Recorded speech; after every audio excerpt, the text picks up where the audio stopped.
Ассаламу алейкум туғандар, қандайсыздар? Назарыңыздарда қайрадан эле базар жоқ каналы. Бүгін 8 апрель 2023 жыл. Мен Бишкек шаарынын чыгыш тарабы Кара Жыгачта жүрөм туғандар. Ошол жактан бир сатылуучу үй бар экен, ошол үй жөнүндө силерге маалымат берейин деген биринчи болуп баруу жолун түшүндүрөйүн. Азыр мен турган жер туғандар Лев Толстой жана Достоевский көчөсүнүн кесилишинде турам. Ушул жерден бир аз эле түштүктү карай бассаңыздар, сол тарапта Каракол көчөсү 9-даректе сатылуучу үй жайгашкан. Так, түз эле чыксаңыздар өйдө тарабы Анкара көчөсү, эски аты Горький көчөсү болуп калат. Бул жер Лев Толстой.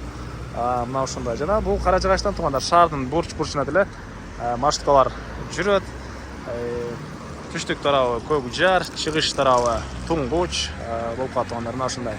Анда эмесе мен сатуучуга карай жол алдым. Сиздер лайктан басып, өзүңүздөр комментарийге жазып туруңуздар. Мынакей тугандар, келүү жолун түшүндүргөнчө Көк Жарда сатуучу үйгө да жетип келип калдым. Бул үйдүн көчкү чыгыш чеграсы бул жерден башталат. Эле батыш чеграсы бул коштон темирден болгон заборуна чейин жалпысынан жерден 6 соток документтер боюнча кызыл ките бар экен тугандар. Көчө мынакей көрүп турасыздар, кенен природный газ, центральный канализация, электр энергиясы, прожектор баары бар. Жана чоң трассага тугандар бул жактан деле, анан бул жактан деле чыксаңыздар болот. Лев Толстойго жана Анкара жагы чыксаңыздар болот. Анкара көчөсү, анан ал жагы Көк Жар, бул жагы Туңгуч. Мына ушундай мектеп, бул жерде Жобаркин аралыкта жайгашкан.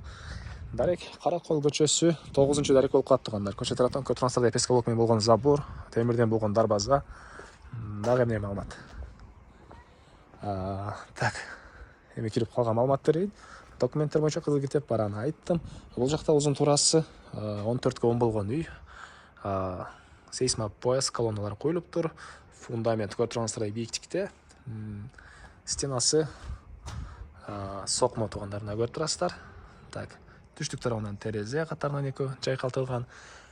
Бул үй жаңы эле салынган жана бул жакта узун тумго 4,5 болгон времянка тугандар. Азыркы учурда бул жакта жашашат. Бул жакта жаңы эле салынган жана ал тарап мындай навес. Бул жерге бир 3 машина аткандай жер. Так.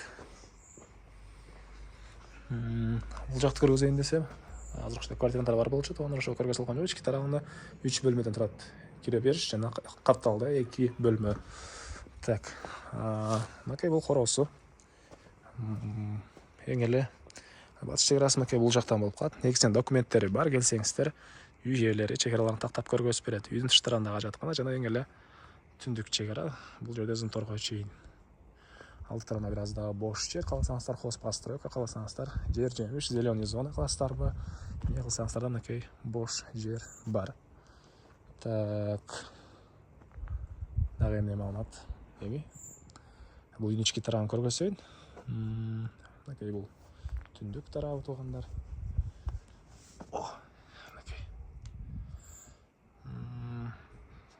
Ушундай бөлмөлөр.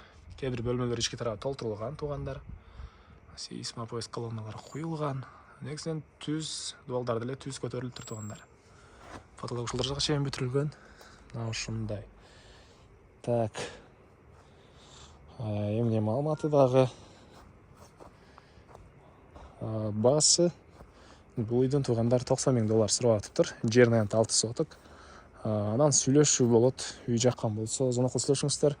Жакшы эле сүйлөшөбүз дейт. Жакшы эле арзандатуу болот. Туганда кимге жакса келсеңиздер. Мына ушундай. Анан бул видеону достор менен, группалар менен бөлүшсөңүздөр, сиздер мага бул ээсине чоң жардам берген болосуздар. Анда эмесе мен сиздер менен коштошом. Кийинки чыгышка чейин тугандар, саламатта калыңыздар.